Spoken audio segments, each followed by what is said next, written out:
David was born into a Christian family. His parents loved him very much and always taught him about God. They went to church every Sunday and prayed together. David watched them, but as he grew older, he started making different choices. Instead of following his parents' teachings, David chose to spend his time with many different women. He went out to parties and lived a carefree life. His parents noticed and worried about him. They often told him, "David, you need to stop this and give your life to God. You should think about becoming a pastor." But David didn't want to listen. "That's not my life," he would reply. He wanted to live freely, away from responsibilities. One day, David's mother sat him down, looking very sad. "David," she said, tears in her eyes, "I love you so much. If you don't change, I don't know what will happen to you. I might even harm myself. I can't bear to see you throw your life away." David was shocked by her words. He loved his mother and couldn't imagine losing her. This made him think about his choices. He realized he needed to change, not just for himself but for his family too. Reluctantly, David agreed to give his life to God. His mother was relieved and grateful. "Thank you, David. I knew you could find your way back," she said, hugging him tightly. After many talks and pressure from his parents, David finally agreed to become a pastor. He opened a church, and at first, everything seemed to go well. People came to listen to him speak about faith and kindness, and he felt fulfilled. His parents were proud, and David was happy to see his church growing. But soon, something changed. Another man of God, named Pastor Jerry, opened a church nearby. Pastor Jerry's church was packed with people. He became known for performing miracles, and many people from David's church started going there instead. They heard stories of people being healed, prayers being answered, and problems disappearing. They wanted to see miracles, and Pastor Jerry's church seemed to offer that. As more and more people left, David's church began to feel empty. The chairs that used to be full now sat vacant. David felt disappointed and worried. He started to doubt himself and wondered if he was doing something wrong. He didn't perform miracles in his church, he simply taught about faith, love, and living a good life. One Sunday, only a few people showed up for his service. David's heart sank. He could feel his confidence slipping away. He thought to himself, "Maybe I'm not a good enough pastor. Maybe people don't want to hear what I have to say." David sat down with his parents that night. His mother saw the sadness on his face and gently asked, "What's wrong, David?" "Mom, people are leaving. They're going to Pastor Jerry's church. He performs miracles, and I don't. I feel like I'm failing," David replied. His mother listened and then said, "David, remember why you started this journey. It wasn't about miracles, it was about sharing the message of love and faith. God has a plan for everyone. Trust in Him, and He will show you the way." David thought deeply about her words. He realized he had to stay true to his purpose, even if it wasn't easy. David decided he wouldn't give up. Every morning, he woke up early, went out, and preached to anyone who would listen. He walked through the streets, telling people about God's love and forgiveness, hoping to bring new members to his church. One morning, as he was preaching, a woman approached him. She had once been one of his most loyal members but had left to join Pastor Jerry's church. She looked at David and shook her head. "Look at you, Pastor David," she said. "You call yourself a pastor, but you don't perform any miracles. I used to go to your church, but I stopped. Your church is a waste of time, full of empty words. At Pastor Jerry's church, we see real miracles." David felt hurt by her words but tried to stay calm. "I know Pastor Jerry's church is popular, and people are drawn to miracles," he replied, "but the message of God is more than just miracles. It's about faith, love, and trust in God, even when we don't see immediate signs." The woman laughed and shook her head. "Miracles are the proof that God is present," she said firmly. If you were really working for God, you would perform miracles too. That's why I stopped going to your nonsense church." David's heart sank. He cared for his church and wanted people to feel welcome, but he knew he couldn't force anyone to stay. Even as he tried to convince her to come back, she refused. Before she walked away, she looked at him and said, "If you want people to come to your church, start showing God's power. Words aren't enough." After she left, David stood there, feeling defeated. The words echoed in his mind, filling him with doubt.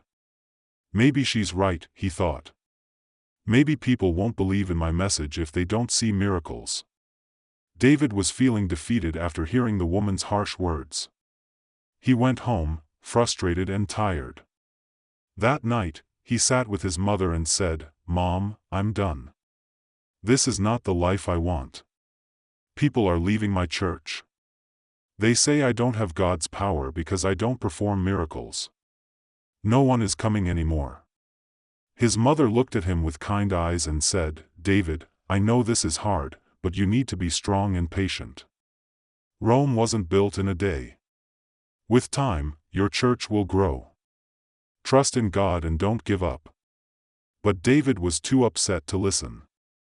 He shook his head angrily, got up, and stormed out of the house. He walked down the lonely streets, feeling completely lost. His mind was filled with questions and doubt. He wondered if he was even meant to be a pastor. As he walked alone under the moonlight, an old man suddenly appeared out of nowhere. David was startled. The man had a wise face, his hair and beard white as snow, and his eyes sparkled like he knew all the answers. "David, my son," the old man said in a gentle voice, "I see you are worried. Tell me what troubles you." David was shocked. He hadn't seen this man before. "Who are you?" he asked. The old man simply smiled and said, "I am here to help you. I know about your church, and I know how hard you've tried. But let me tell you something, David. Pastor Jerry uses special powers to heal the sick and make miracles happen. His powers don't come from faith alone.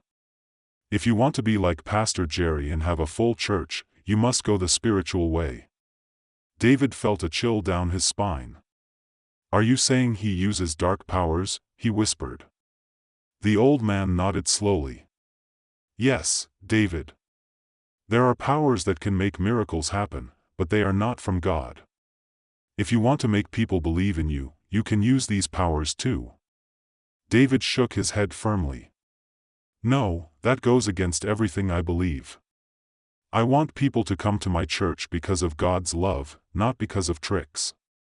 The old man looked at him and smiled mysteriously. "I understand, but remember this, if you ever change your mind, just shout, 'Great One,' 3 times, and I will appear. I can give you the power you desire." With that, the old man disappeared into the shadows as quickly as he had appeared, leaving David alone on the dark street. David walked home, deep in thought. He knew he could never use dark powers, but he also wanted his church to grow. As he lay in bed that night, he couldn't stop thinking about what the old man had said. The temptation was strong, but he knew it was wrong. "No, I won't do it," he finally said to himself. "I want to do this the right way. I'll go to Pastor Jerry in the morning and ask him to show me the way. Maybe there's something I can learn from him." David felt more at peace with his decision and closed his eyes, hoping for a better tomorrow. The next morning, David put on his best suit and went to see Pastor Jerry. He had decided to ask him directly how he had built his church so fast. When he arrived at Pastor Jerry's office, he greeted him politely. "Good morning, Pastor Jerry," David said. "I want to be like you. I want my church to be full like yours." Pastor Jerry looked confused. "What do you mean, David?" David took a deep breath and said, "I know you use special powers to perform miracles. Please show me the way. Tell me how to make my church grow like yours." Hearing this, Pastor Jerry's face changed. He looked angry. "David, what are you saying? I don't use any special powers. Everything I do is with the power of God. You shouldn't come here and accuse me like this." But David didn't believe him. "Stop lying," he shouted. "Your church has only been open for a few months, and you already have 2 branches. People say you heal the sick and make miracles happen. I know it's not just God's power. Show me the way." Pastor Jerry had enough. He stood up and pointed to the door. "David, you have no faith, and you don't trust God. You think miracles are just tricks. You're saying nonsense, and I won't allow it in my church." David felt angry and embarrassed. Pastor Jerry's words stung, but he tried one last time. "Please, Pastor Jerry, just show me how you do it." But Pastor Jerry shook his head and shouted, "Get out. Don't ever come back to my church." Feeling defeated, David turned and left. As he walked back, he felt ashamed and confused, wondering if he'd ever find a way to make his church grow without using the wrong path. When David got back to his little office, he felt sad and frustrated. He thought about how Pastor Jerry had treated him and how he had been so desperate to find a way to make his church grow. As he sat at his desk, he remembered the old man's words from the night before. With a mix of fear and excitement, he decided to call the old man. "Great one! Great one! Great one!" David shouted. Suddenly, the air around him began to shimmer, and the old man appeared with a loud laugh. His eyes sparkled with mischief. "I knew you would call me, David. I see you are so desperate for power. Don't worry, I will help you, but first, you must go on a day journey to another world." David's heart raced. "Another world? What do you mean?" he asked, feeling both scared and curious. The old man smiled, his beard fluttering slightly in the breeze. "This world is full of secrets and magic, but it can be dangerous too. You will need to complete some rituals to gain the powers you seek. Are you ready for this journey?" David took a deep breath, feeling the weight of his decision. He wanted to prove himself and help his church grow, even if it meant stepping into the unknown. "Yes, I'm ready," he replied. "Good," the old man said, "but remember, you must follow my instructions carefully. The journey will be long, and you will face challenges along the way. Only the brave can succeed." With that, the old man waved his hand, and suddenly, the room around David began to change. The walls melted away, and he found himself standing at the edge of a dark forest. The trees loomed high, their branches twisting like fingers reaching for the sky. A mist hung low in the air, and David felt a chill run down his spine. "Follow the path and don't stray from it," the old man instructed. "The journey will take you to the spiritual world. You will need to find 3 magical items to complete the rituals." David nodded, feeling a mix of excitement and fear. He stepped onto the path, which was narrow and winding. As he walked, strange sounds echoed around him, whispers in the wind, rustling leaves, and the distant roar of something large. After walking for what felt like hours, David reached a clearing where he saw the first magical item, a shining golden feather. It floated above a small pond, glimmering in the dim light. David reached out to grab it, but suddenly, a shadow moved behind him. He turned quickly to see a giant, dark creature emerging from the trees. Its eyes glowed red, and it roared fiercely. David's heart raced as he realized he had to act fast. He remembered the old man's words about bravery. "Leave me alone," David shouted, trying to sound brave. The creature snarled but paused, as if surprised by his courage. In that moment, David reached for the golden feather and grasped it tightly.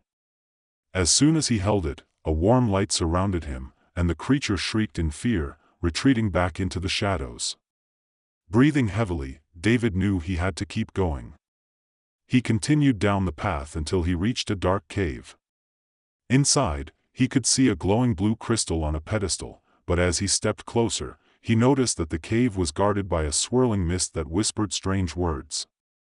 "Only the true-hearted can pass," the mist hissed. David thought about his journey and how he wanted to help his church. He raised his chin and declared, "I want to serve God and help others." At that moment, the mist parted, allowing him to grab the crystal. The moment he touched it, he felt a surge of energy flow through him. Finally, David made his way to the last stop, a high mountain where a silver chalice awaited him. As he climbed, the wind howled around him, trying to push him back. He stumbled but pressed on, determined to reach the top. When he finally reached the summit, the chalice glowed brightly. David carefully picked it up, and a powerful feeling washed over him. With all three magical items in hand, David felt a mix of fear and excitement. He knew he had completed the tasks, but he still wondered what would happen next. As he turned to leave, he saw the old man waiting for him at the edge of the mountain. "You have done well, David," the old man said, grinning. "Now return to your world, and you will have the power you seek. But remember, with great power comes great responsibility. Use it wisely." With a wave of his hand, the old man opened a portal. David stepped through, feeling the weight of his decisions on his shoulders. He had chosen a dangerous path, but he was determined to find a way to help his church grow. As he emerged back in his office, he held the golden feather, blue crystal, and silver chalice tightly. He knew he was about to begin a new chapter in his journey, a chapter filled with challenges and power. The next day, Pastor David woke up with a strange feeling in his heart. He had completed the old man's ritual, holding the golden feather, blue crystal, and silver chalice. Today, he thought, I will show people the power I now hold. He put on his best clothes and went out to preach in the streets, feeling more confident than ever. As he walked, he saw a small crowd gathering around a crippled man who couldn't walk. David felt a surge of excitement. This was his chance to show the people his new power. He approached the crippled man and said, "Rise and walk." He stretched out his hand, calling on the powers he believed he had received. But nothing happened. The crippled man looked at him with confusion, and so did the crowd. They began to whisper, and soon, laughter and mocking words filled the air. "Look at this fake pastor," one man shouted. "He promised a miracle, and nothing happened," another laughed. David's face turned red with embarrassment. The crowd's voices grew louder, calling him a fraud, a liar, and a fake pastor. Overwhelmed with shame, he turned and ran back to his church, his heart pounding with anger and confusion. When he finally reached his empty church, he slammed the door shut and shouted in frustration, "Great one! Great one! Great one!" The old man appeared before David, smiling as if he'd been waiting for him. Well, David," he said, his eyes gleaming. "What's wrong? Why did you lie to me?" David yelled, his face red with anger. "You promised me powers, but they didn't work. I was embarrassed out there." The old man chuckled. "Oh, I forgot to mention one little thing. There is a fourth step to the ritual." David felt a cold knot in his stomach. "What do you mean, a fourth step? You never told me that before." "You need to make a sacrifice, a human sacrifice," the old man said. David's eyes went wide. "Are you kidding me? A human sacrifice? This is madness." The old man's face grew serious. "No, it's not madness. It's power. If you want true power, you must be willing to give up what you love most." David stepped back, feeling scared. "Who do I have to sacrifice?" The old man looked at him closely and said, "Tell me, David, who do you love most in this world?" David's heart started to pound. He thought about his family and whispered, "My mother. She's always supported me and believed in me." The old man's smile grew dark. "Yes, your mother is the one you must sacrifice." David's whole body went cold. He shook his head in horror. "You're out of your mind, old man. I would never harm my mother." The old man's eyes narrowed, and his smile faded. "Watch your tongue, or you may lose it," he warned. If you truly want the power you asked for, this is the only way. You have 3 days to decide. David felt trapped. He wanted the power, but he couldn't even think of hurting his mother. He loved her more than anything. What if I don't do it? David asked, his voice barely a whisper. The old man's gaze turned dark. If you refuse, the power you tried to gain will turn against you. You will lose your mind, and in 3 days, you will die. With those words, the old man disappeared, leaving David alone in his empty church, his warning echoing in the air. David sank to his knees, his mind racing with fear and sadness. He realized that his desire for power had led him down a dark path, and now he had to make an impossible choice. Every second felt heavy, and he felt completely lost, torn between his love for his mother and the promise of power. David went home that night with tears in his eyes, feeling completely lost.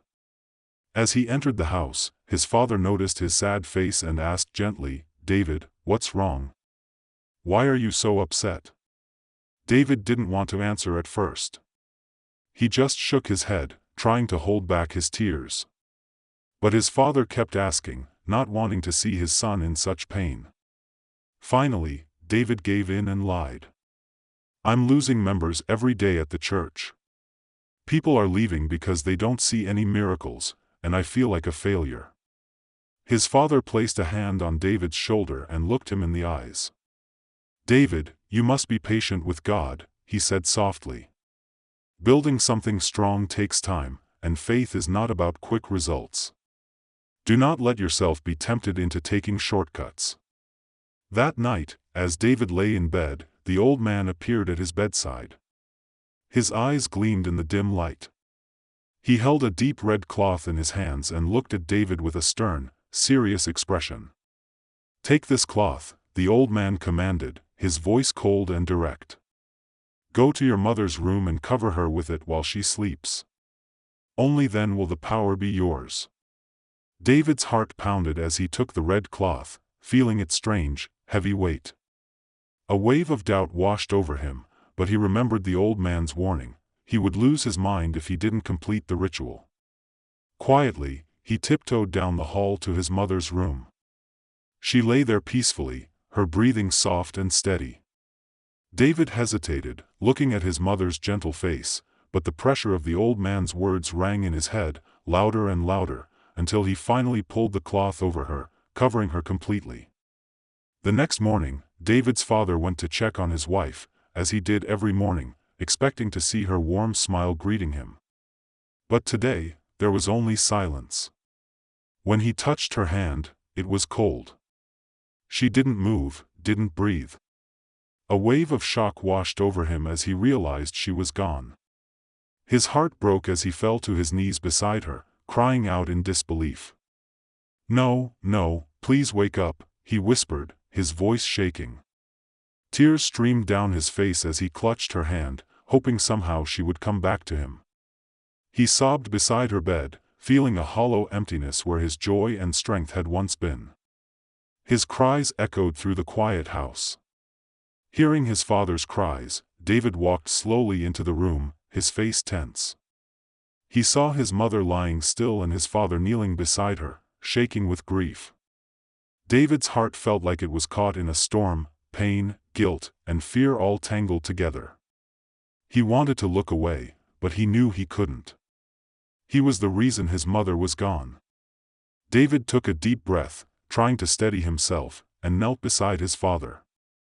He forced himself to cry, letting tears fall down his face. Some of the tears were real, for he did love his mother deeply, and now she was gone forever. But part of him cried out of guilt, for he knew he had brought this upon her. "Oh, Mother," David whispered, his voice cracking, "why did this happen?" His father's sobs grew louder as he held on to his wife's hand, his face filled with heartache. David's father didn't notice the shadow of guilt in his son's eyes. 2 days after his mother's funeral, David returned to his church for the Sunday service. He felt tired and sad, but when he arrived, his mood changed quickly. He was shocked to see the building packed with people. Not only was every seat taken, but many people stood outside, peeking through windows and doors just to get a glimpse of the service. David felt a rush of excitement and smiled, feeling proud. At that moment, he thought his sacrifice had finally paid off. As the service began, David stood in front of the crowd, and everyone listened closely to his words. People looked at him with respect, and for the first time, David felt powerful. He introduced himself as Prophet David, proud of his new title. His words were full of energy, and people nodded along, feeling moved by his preaching. Suddenly, a woman walked through the crowd, leading a blind man by the hand. She brought him to the front where David stood and said, "Prophet David, please help him. He cannot see. Pray for him to be healed." David looked at the blind man, feeling both nervous and excited. He remembered what the old man had promised, that with his mother's sacrifice, he would gain special powers. David lifted his hands and began to pray loudly, asking for the man's sight to be restored. The whole crowd was silent, watching and waiting. Then, something amazing happened. The blind man blinked, looked around, and shouted, "I can see! I can see!" His face lit up with joy as he looked at the crowd for the first time. The people gasped, then cheered and clapped, thrilled by the miracle they had just witnessed. Some people even started to cry with joy, and many praised David, calling him a true prophet. Word about David's church spread quickly. People who heard about the miracle wanted to come and see the prophet David for themselves. Soon, his small church became the talk of the town, and more people than ever came to his services. David felt happy and proud of the power he now held, enjoying the respect and admiration from everyone around him. As the weeks went by, David's church continued to grow at an unbelievable pace. People filled the seats every Sunday, and more miracles were said to happen in each service. But David's father began to feel uneasy. He noticed how quickly the church was growing and started to hear whispers around town. Some people were gossiping, saying that David's success seemed strange, and there were rumors that he might have used his own mother for some kind of ritual. One evening, David's father decided to talk to him. He called David to sit down and looked him in the eye, his face serious but filled with concern. "David," he said gently, "I want to ask you something, and I need you to be honest with me." David looked at his father, his face turning serious as well. "What is it, father?" he asked, already feeling a bit defensive. His father took a deep breath and said, "I've been hearing things, David. People are saying strange things about how your church is growing so fast. Some are even saying—" He paused, not wanting to believe the words he was about to speak. "Some are saying you may have done something wrong to gain all this power, that you used your own mother." David's face darkened with anger. He felt insulted, as if his father was doubting him and his work. "How could you think that, father?" he said, his voice rising. "I am a man of God. I prayed, and the power of God answered me. How could you even listen to such rumors?" His father stayed calm, though his eyes were filled with sadness. "I just want to make sure, David. The way things changed so quickly, it doesn't feel natural. I've seen many churches grow, but never like this." David clenched his fists, feeling a mixture of anger and guilt he tried to hide. "You don't have faith, father. Instead of supporting me, you believe these lies and rumors." He felt his voice rising again, but he didn't care. "And why don't you come to my church anymore, father? Why don't you see for yourself the miracles that happen there?" His father sighed and looked down. "David, I pray for you every day, but I want you to remember one thing: there is no shortcut to true faith. Miracles don't come from just anywhere. Be careful, my son." David stood up, his heart pounding. "I don't need this. I'm doing God's work, and if you can't believe in me, then maybe you shouldn't come at all." Without another word, David walked away, leaving his father alone, feeling hurt and more suspicious than ever. David's mind raced as he left the room. Part of him felt powerful, proud of his growing church and the respect he had gained. But deep inside, his father's words planted a small seed of doubt, a feeling he tried to ignore. Yet, the more he tried to push it away, the stronger it seemed to grow. That Sunday, the church was packed as usual. The people waited eagerly to see Prophet David perform another miracle. They watched with excitement as a woman wheeled a crippled man to the front of the church. He sat in a wheelchair, his legs twisted and weak, and the crowd murmured with hope and anticipation. They had seen David perform miracles before, and many believed he could do anything. David approached the man, placing his hands firmly on his shoulders. He closed his eyes, muttering prayers with a loud, confident voice to show his power. "Rise and walk," he commanded, his voice ringing through the church. The crowd watched, holding their breath, waiting to see the man stand and walk. But the crippled man remained still.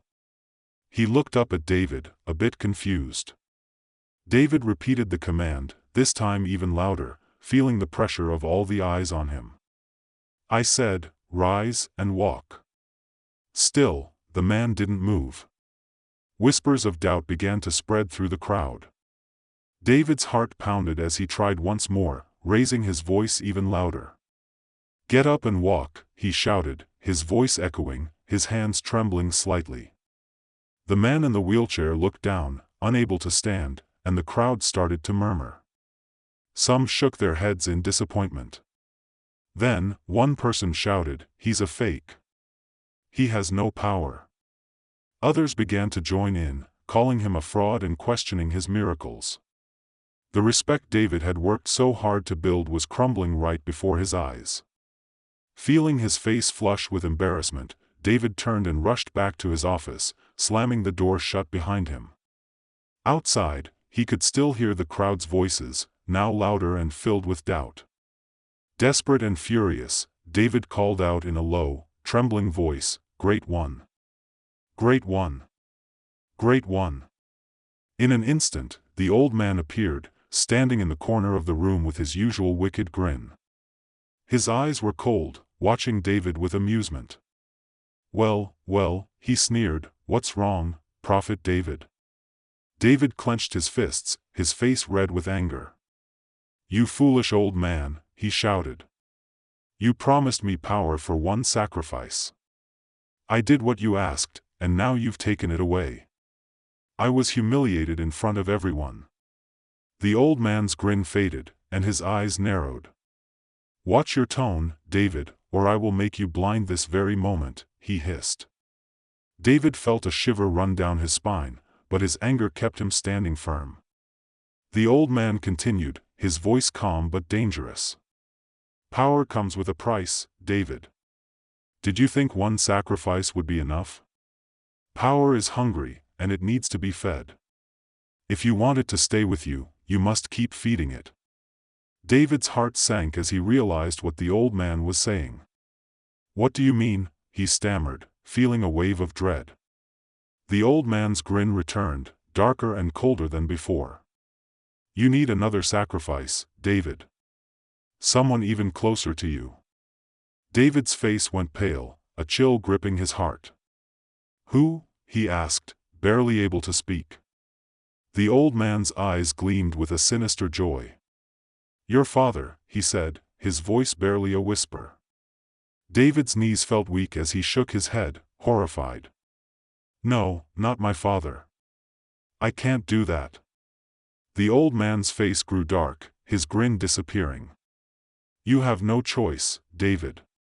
You wanted power, didn't you? You wanted respect. Then do as I say. Bring your father as the next sacrifice, or everything you have built will come crashing down. People will see you as nothing more than a powerless fool." David felt trapped, torn between his love for his father and his hunger for power. He thought of his father, who had always supported him, even when he was suspicious. The thought of harming him filled David with a deep sadness, but the temptation of power still clung to him, clouding his mind. The old man leaned in close. "You have 3 days, David. If you do not bring your father, I will take everything from you. Your church will fall, and you will suffer." You will feel madness creep over you until you beg for mercy." With those final words, the old man disappeared, leaving David alone in his office, shaking with fear and confusion. He sank into his chair, his heart pounding. He thought of the crowd outside, people who had once believed in him, now doubting his power. Yet the price of that power was now tearing his life apart. For the first time, David felt truly lost, caught between his love for his family and his dangerous quest for power. Without thinking twice, David did as the old man instructed. That evening, when he prepared dinner for his father, he slipped a special powder the old man had given him into the food. David's heart raced, but he kept his face calm as he placed the food in front of his father. His father, tired after a long day, sat down at the table, ready to eat. David watched closely, barely breathing, as his father picked up his fork. But then, just before he took a bite, his father paused, put his fork down, and bowed his head in prayer. "Dear Lord, bless this food and keep us safe. Watch over us tonight and protect us from harm," his father prayed softly. David felt a jolt of fear. What if his father's prayer was strong enough to stop the powder from working? He tried to push the thought away, but as his father ate, he began to worry. After dinner, his father seemed unusually tired. David watched as he yawned and rubbed his eyes, then slowly got up and went to his room to sleep. This must be it, David thought. By morning, it will all be over. That night, David could hardly sleep. He tossed and turned, imagining the power he would gain and the respect he would finally have. But as morning came, his excitement turned to nervousness. What if something went wrong? As he sat in the living room, still half expecting bad news, he suddenly heard footsteps down the hall. His heart stopped. Slowly, he turned his head toward the sound, and to his shock, he saw his father walking toward him, looking perfectly fine and cheerful. "Good morning, David," his father said with a smile, stretching and yawning. "Did you sleep well?" David's mouth fell open, and he couldn't speak for a moment. His mind raced. How was this possible? He was certain the powder would work. Good morning, Dad," David managed to say, trying to hide the shock on his face. His father didn't seem to notice anything strange. He simply poured himself a cup of tea, humming to himself, completely unaware of David's panic. David felt his heart pounding, his mind spinning. Had the powder failed, or had his father's prayer protected him somehow? David returned to his secret office, heart pounding and mind racing. He stood in the dim light and called out, "Great One! Great One! Great One!" The old man appeared, his shadowy figure looming before David. His smile was wide, but it didn't reach his eyes. "Ah, David, you've summoned me again. What troubles you now?" David's voice trembled with urgency. "My father is still alive. I followed your instructions, but the powder didn't work. What must I do to gain the power I desire?" The old man's expression turned serious, and he leaned closer. "Your father's spirit is stronger than I anticipated. He has a deep faith that protects him," he said. "Then what can I do?" David pleaded, desperation creeping into his voice. The old man's smile faded, and he looked at David with a serious expression. "If you truly want the power you seek, you must give up something even more valuable." David felt a chill run down his spine. "What do you mean?" he stammered, already feeling a sense of dread. The old man's eyes glinted with a cold, calculated look. "Your manhood, David. The ultimate sacrifice." David's face went pale, his body stiffening in shock. My manhood," he whispered, barely able to get the words out. He could hardly believe what he was hearing. "Yes," the old man replied, his voice calm and steady. "This is the price of true power. Are you willing to pay it?" David felt dizzy, his mind racing. This was too much, too far. The thought of losing such an important part of himself made him feel weak. But he also remembered his hunger for power, for respect, and for all the things he thought he deserved. David made the decision to go ahead with the sacrifice. He felt a mix of fear and excitement as he prepared for what was to come. The old man guided him through the dark ritual, and with a swift and painful process, David lost his manhood. It was a heavy price to pay, but as the days passed, he began to feel different, powerful. Soon after the sacrifice, David's church started to grow rapidly. People came from all over to see the miracles he performed. The story spread quickly, and he opened a new branch of his church in a nearby town. David was thrilled as he stood before large crowds, preaching confidently and performing what he claimed were miraculous healings. He felt like a true prophet. One Sunday, after a particularly busy service, David's father came to visit him at the church. He looked around in awe, amazed at how successful David had become. "Son, you've done so well for yourself," he said with pride. "Your church is thriving. Why don't you think about getting married? A family would make your life even more fulfilling." David smiled politely but shook his head. "No, Dad, the Lord has not revealed the right woman for me yet," he replied, trying to sound convincing. Inside, he felt a twinge of doubt. Was it really the Lord's will, or was it just his own fear of attachment? His father nodded, though a look of concern crossed his face. "You know, having someone by your side can bring joy and strength. It's important to have love in your life." David brushed off his father's words. "I have my church, and that is my focus right now. I need to continue my work and spread the message." As the weeks went by, the church continued to grow, and David enjoyed the admiration of his followers.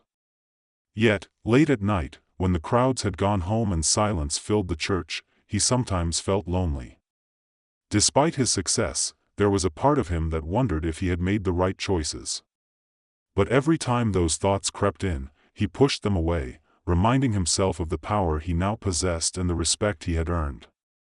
He was determined to stay focused on his mission, even if it meant sacrificing love and companionship. After all, he had paid a high price for his power, and he wasn't about to let it go. One day, as David was greeting members after a Sunday service, his eyes fell on a young woman named Anointed. She was kind, dedicated to the church, and always eager to learn more about faith. David felt an immediate connection to her, something he hadn't felt in a long time.